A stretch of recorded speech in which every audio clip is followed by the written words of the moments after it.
sekalian, Assalamualaikum warahmatullahi wabarakatuh.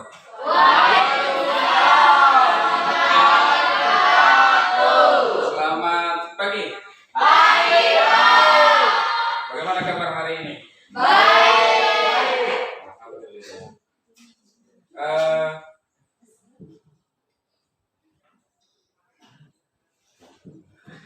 Sebelum kita memulai pelajaran di pagi hari ini, terlebih utama Pak Guru minta salah satu di antara kalian untuk memimpin doa sebelum kita memulai pelajaran. Saya minta satu orang ketua kelas dipersilakan. Baiklah teman-teman, sebelum memulai kegiatan, marilah lebih dahulu kita berdoa. Mohon teman-teman untuk berdiri.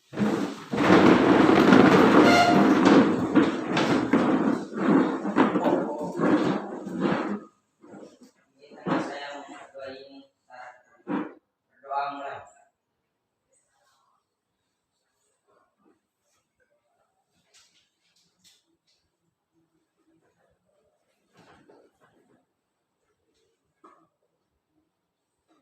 Berdoa selesai.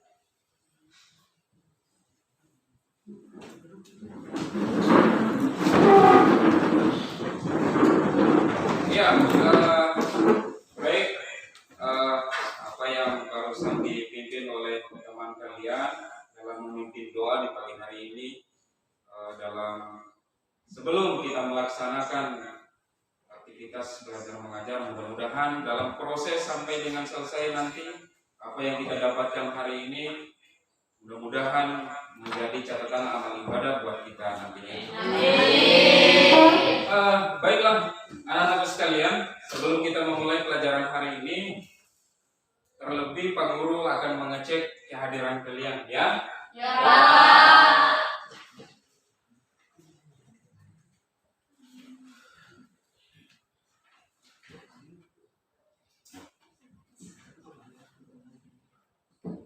Afandi? Agustina Tasian Diam? Hadir, Pak. Ahmad Dhani Wardana? Hadir. Ahmad Dayan? Hadir, Pak. Aziz Aliyaul Haq? Hadir, Pak. Zawaludin? Hadir. Siswono? Hadir. Siti Aminah? Hadir. Hadir semua ya? Ya. Baik. Ada yang tidak hadir? Hadir. Hadir semua.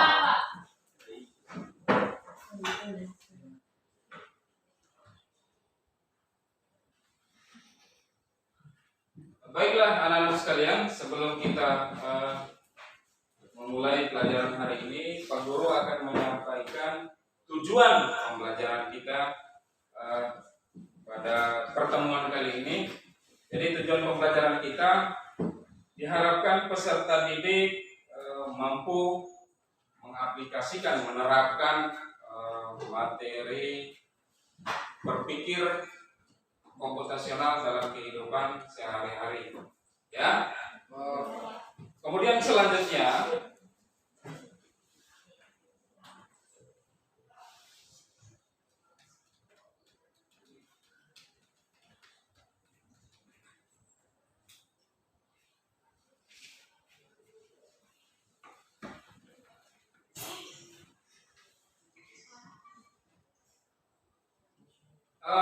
sebelumnya pernahkah kalian mendengar apa itu berpikir komputasional?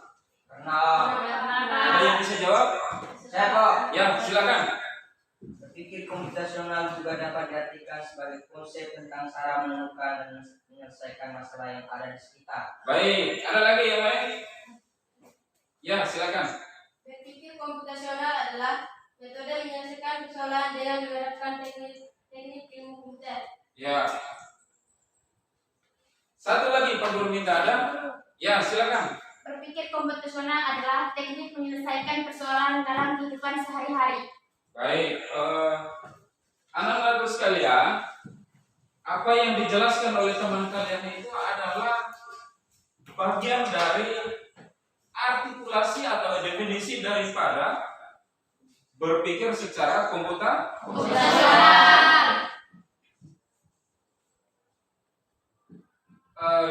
Bisa kita lihat berpikir komputasional, siswa akan berlatih berpikir seperti seorang ilmuwan, bukan berpikir seperti komputer, karena komputer adalah mesin. Kemudian ada 4 fondasi berpikir komputasional yang kita ketahui. Yang pertama, abstraksi.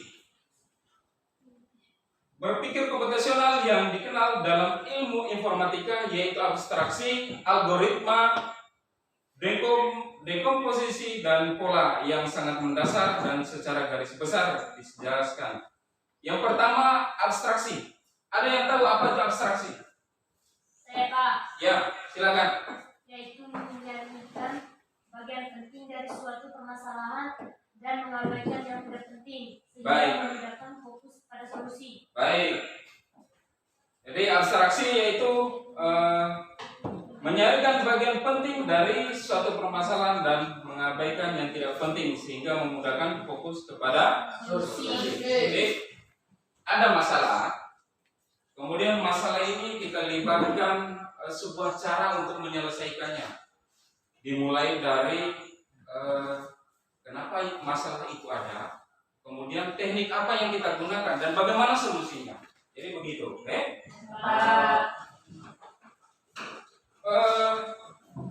Kemudian pada kesempatan ini Pak Guru akan membagikan kelompok. Nanti setiap kelompok akan menyelesaikan sebuah permasalahan.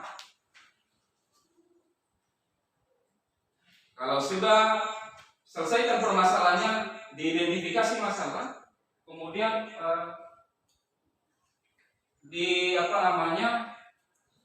dicari tahu bagaimana metode penyelesaiannya, gitu. Ditawarkan solusinya, bagaimana metode penyelesaiannya dan bagaimana hasilnya. Ya silakan bentuk kelompok. Kelompok 1, kelompok 2, kelompok 3, kemudian kelompok 4.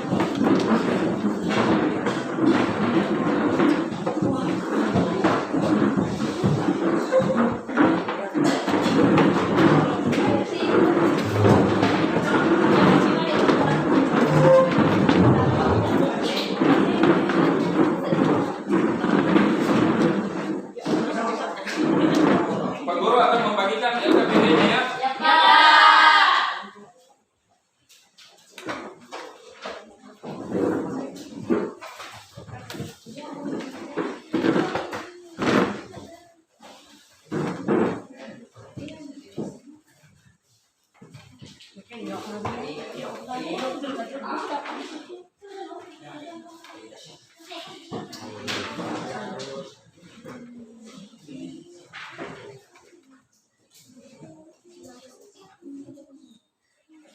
Baik, sebelum kalian menemukan masalahnya dalam kehidupan sehari-hari, Pak Guru akan memutarkan video pembelajaran sebagaimana untuk kemudian. Jadi kalian jadikan referensi dalam menentukan masalah.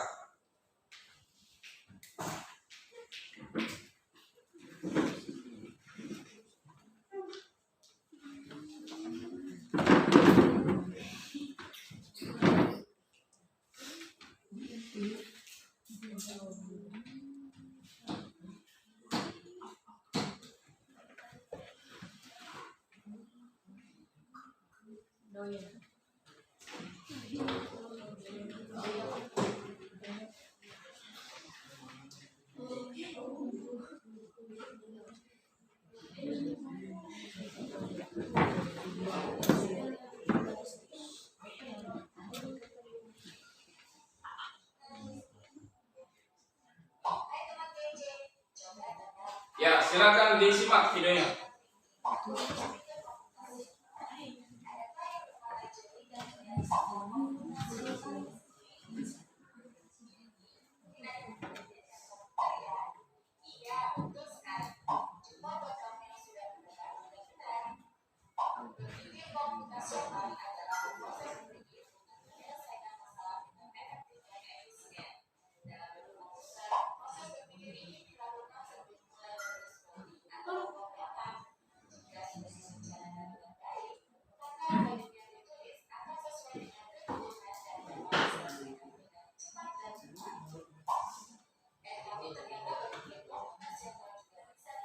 Perhatikan baik-baik ya videonya. Ya, Pak.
Bisa didengar ya suaranya? Ya, Pak.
Ya,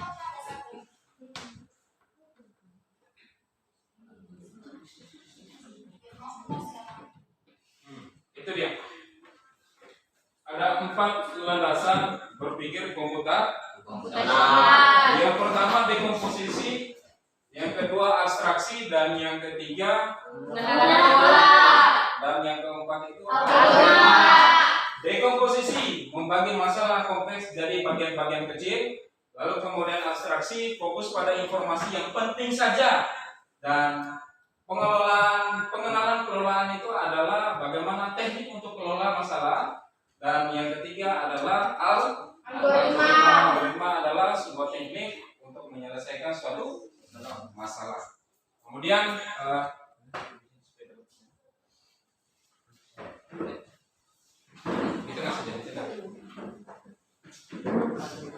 tugas kalian adalah sebagaimana yang ada di dalam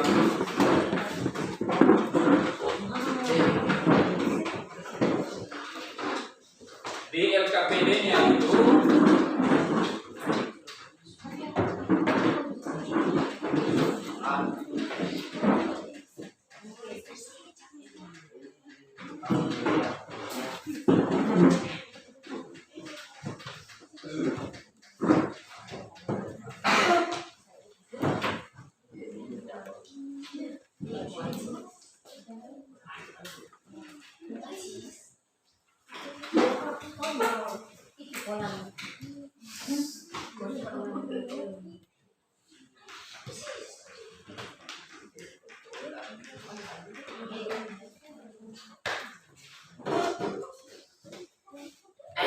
Iya, tugasnya itu kalian menemukan mengidentifikasi masalah dalam kehidupan sehari-hari, lalu kemudian melibatkan bagaimana metode berpikir komputasional, melibatkan metode itu untuk memecahkan masalah yang terjadi dalam kehidupan sehari-hari. Ya, silakan.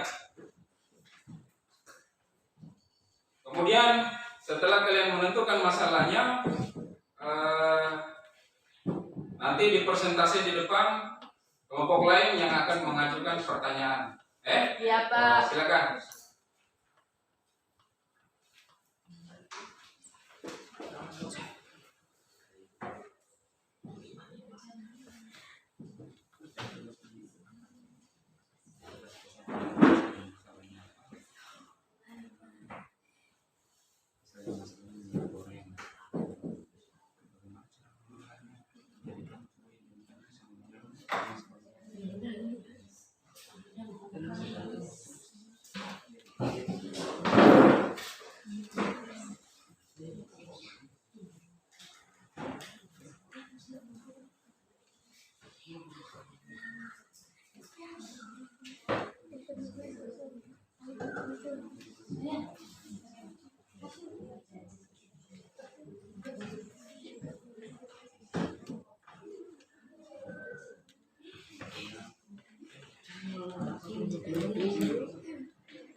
Silakan ya. Bisa digunakan keempat metode di atas untuk menyelesaikan masalah dalam kehidupan sehari-hari ya. Silakan.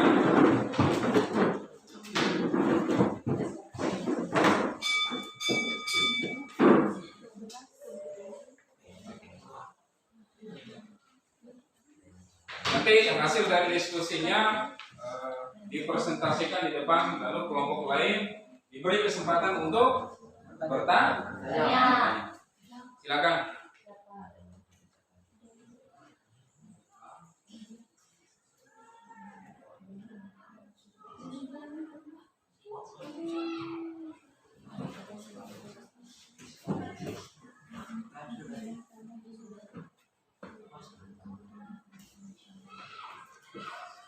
Jadi kelompok lainnya mengajukan pertanyaan ya.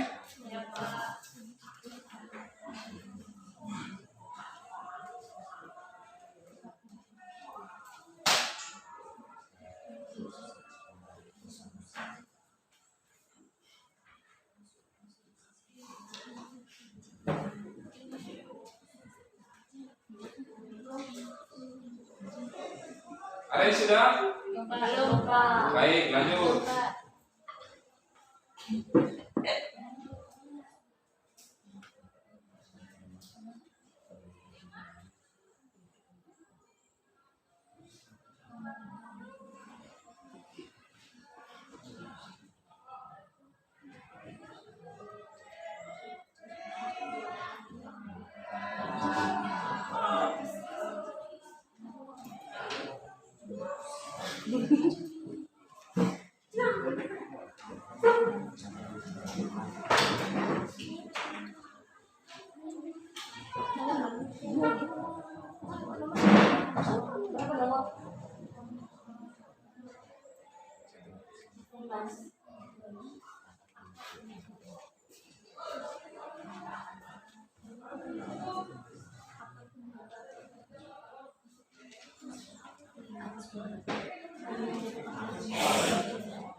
Baik, ada yang sudah? Belum, masih sedikit, Pak.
Sudah?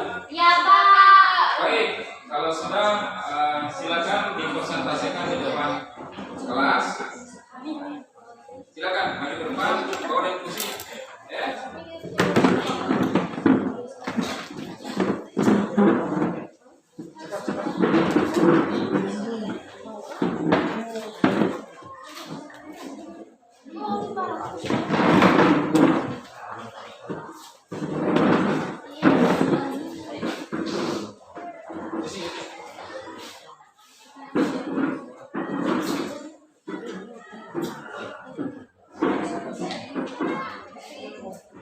Ya, baik. Silakan dengarkan baik-baik apa yang disampaikan oleh teman-teman kalian. Kemudian diharapkan nanti ada feedback di balik pertanyaan dari kelompok lain. Ya Pak. Silakan perkenalkan nama kelompoknya dan apa masalahnya. Silakan.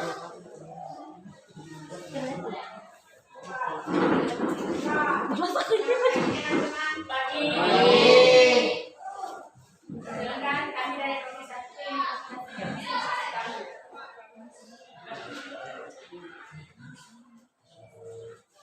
masalahnya apa penyebab harga beras naik? Karena cadangan dari Bulog belum mampu menutupi kebutuhan rata-rata nasional. Yang kedua, penyebab minyak goreng mahal. Faktor pertama, dengan terbatasnya tenaga kerja yang ada di perkebunan kelapa sawit. Itu saja yang dapat kami sampaikan. Wassalamualaikum warahmatullahi wabarakatuh. Baik, silakan kelompok lain untuk mengajukan pertanyaan. Silakan.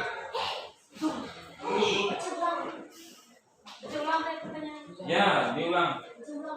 Yang pertama, apa penyebab harga beras naik? Karena cadangan dari Bulog belum mampu mencakupi kebutuhan rata-rata nasional.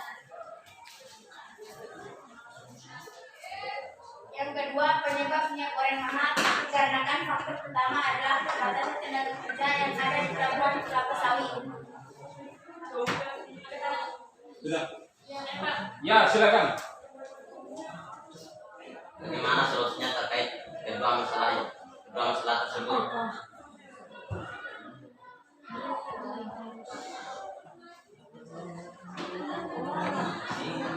Bagaimana solusinya terkait kedua masalah tersebut? Silakan.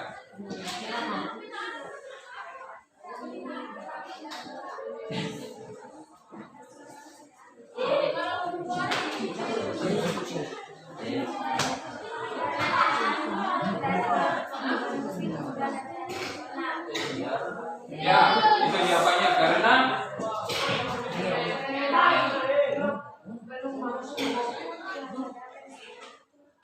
nilai Bulog belum mampu rata-rata kebutuhan nasional.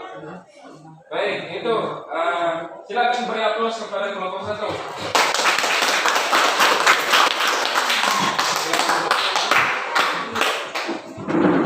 Yang lain, kelompok 2.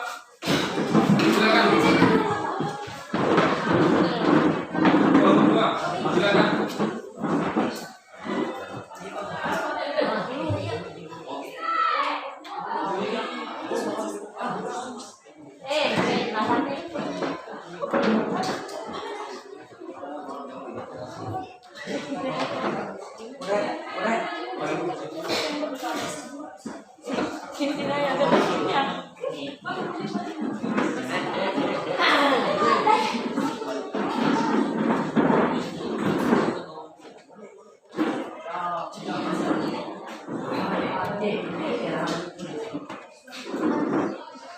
Kelompok lain dengar ya. Siapa?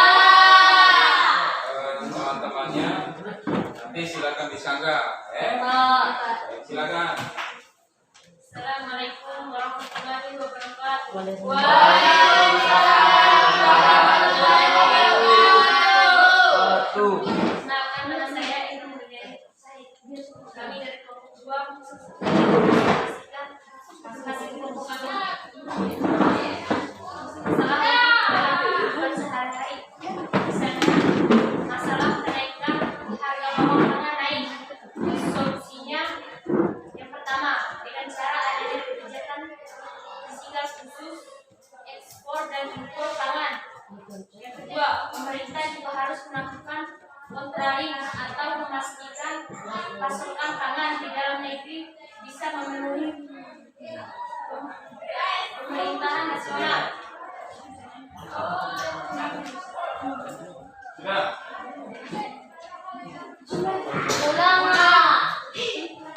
Ya, silakan ulangi. Masalah kenaikan harga pangan naik. Solusinya yang pertama dengan cara adanya kebijakan fiskal khusus ekspor dan impor pangan. Yang kedua, pemerintah juga harus melakukan controlling atau memastikan pasokan pangan di dalam negeri bisa memenuhi kebutuhan nasional. Bagaimana? Sudah? Ada pertanyaan? Mungkin dari kelompok lain ada yang ingin bertanya? Ya, silakan.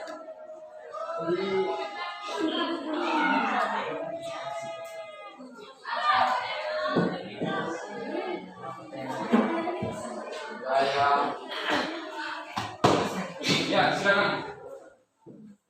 Silakan. Mengapa permasalahan itu terjadi? Masalah ini terjadi dikarenakan perubahan iklim, belum adanya infrastruktur pendukung pertanian, masih kekurangan pemanfaatan teknologi, lahan yang berkurang, kurangnya jumlah petani, hingga rendahnya produktivitas pertanian. Terima kasih. Sudah paham. Baik, terima kasih. Beri aplaus.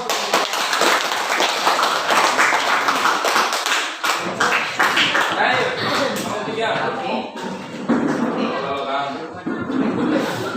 Cepat.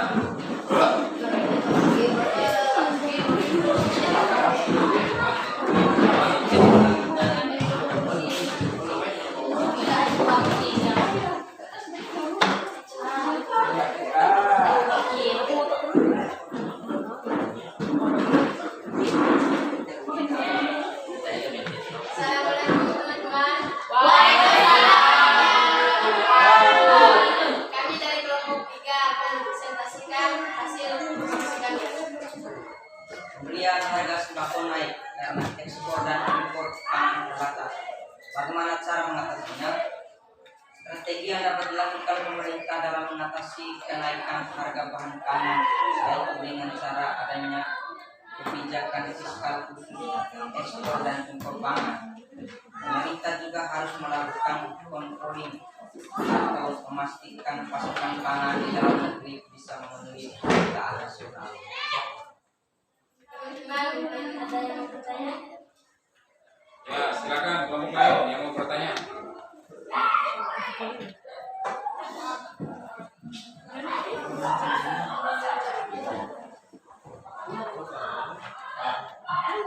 Ya, silakan. Bagaimana masyarakat mencegah masalah tersebut?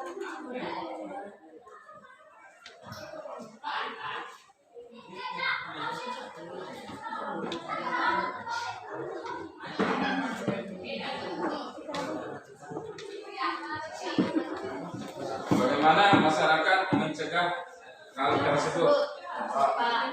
Silakan.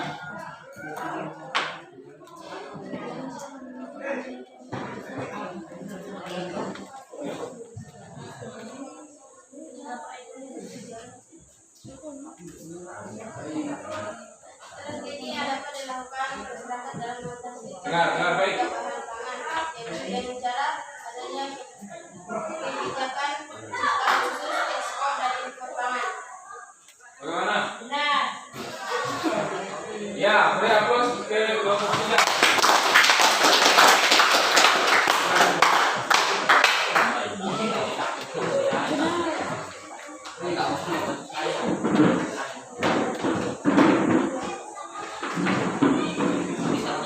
Baik, sebelum menyimpulkan semuanya, silakan kembali dengan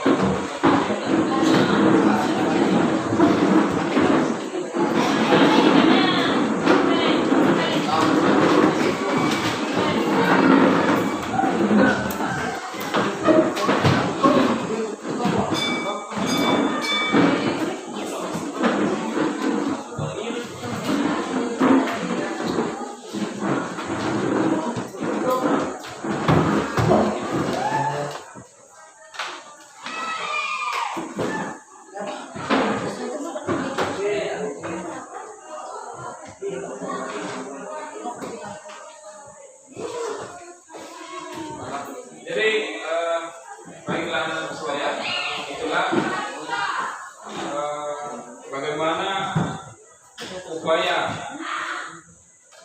teknik berpikir secara komputasional ini diterapkan dalam setiap masalah yang ada.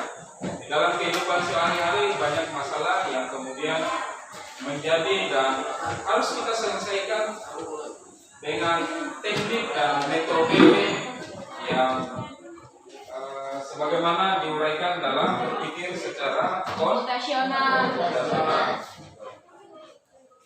Baik, sebelum kita mengakhiri pertemuan kita pada kesempatan ini, mungkin ada yang mau bertanya terkait dengan hal-hal yang belum dimengerti dalam penyampaian Pak Guru. Silakan. Ada? Silakan. Mengapa teknik algoritma digunakan dalam kehidupan sehari-hari? Baik, algoritma itu dikenal dari kata algoritma dengan algoritma. Yang pertama kali dikemukakan oleh siapa? Ini orang dari negara lain, dari negara Arab, Muhammad Nasir. Jadi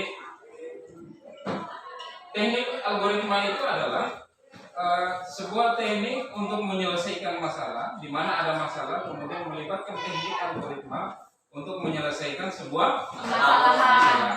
Jadi begitu anak-anak sekalian, bahwa dalam kehidupan kita ada banyak masalah, kemudian bagaimana masalah itu kita selesaikan secara bersama dan dicarikan solusinya. Saya pikir pertemuan kita cukup sampai di sini. Nanti pertemuan selanjutnya kita akan bertemu lagi pada tempat yang sama, pada kesempatan yang sama. Ya, Pak. Sebelum kita akhiri, mari kita sama-sama membaca hamdalah. Sekian pertemuan kita pada kesempatan ini. Aku akhiri. Assalamualaikum warahmatullahi wabarakatuh dan selamat pagi. Waalaikumsalam.